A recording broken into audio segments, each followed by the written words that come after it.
साधन में अटल विश्वास पूर्वक सद्भाव होने से ही साध्य की प्राप्ति होती है।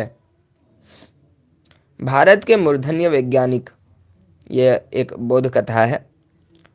भारत के मूर्धन्य वैज्ञानिक, नोबेल पुरस्कार विजेता भारत रत्न चंद्रशेखर वेंकट रामन अत्यंत व्यस्त होते हुए भी ईश्वर की आराधना और अपने कुल के अनुरूप धर्माचरण में प्रतिदिन कुछ समय अवश्य देते थे।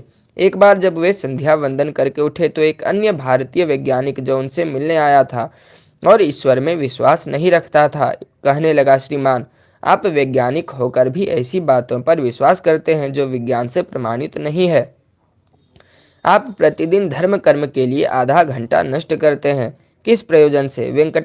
वेंकटरामन ने उत्तर दिया, अपना परलोक सुधारने के लिए, मृत्यु के बाद सद्गति हो इसलिए।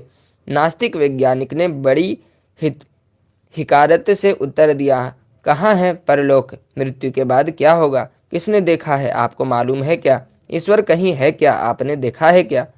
वेंकटरामन ने संजीदगी से कहा, बंधु, मैं भी वैज्ञानिक हूँ और यह मानता हूँ कि न तो ईश्वर को किसी ने देखा है, न इस बात पर मुझे विश्वास है कि परलोक है और मृत्यु के बाद ऐसे धर्म कर्म से कोई स्वर्ग जा सकता है।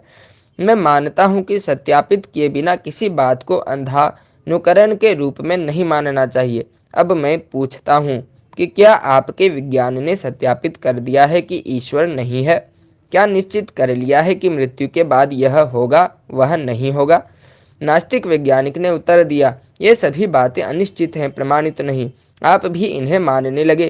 कौन कह सकता है कि ईश्वर है या नहीं? मृत्यु के बाद क्या होगा?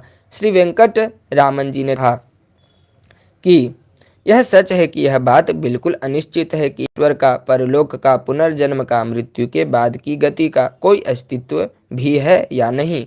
यह सब संभावना मात्र है। हो सकता है कि ये नहीं हो, यह भी हो सकता है कि ये हो। यदि ये सब मिथ्या है और नहीं है तो प्रतिदिन मेरा आधा घंटा धर्माचरण में व्यर्थ नष्ट हुआ माना जाएगा। कोई बात नहीं, कभी कभी व्यर्थ के काम में कुछ समय नष्ट हो जाए तो अनर्थ नहीं हो जाता। पर कल्पना करो कि यदि कहीं ये सब सत्य हो, वास्तव में हो, तो क्या होगा? यदि इस संभावना के नाम पर हम अपने आप को किसी दैनिक नियम से बांध लें तो क्या बुरा है? यदि इस संभावना के नाम पर हम अपने आप को किसी दैनिक नियम से बांध लें तो क्या बुरा है? यदि इसके बिना परलोक में दुर्गति की स्थिति हुई तो आपका क्या होगा?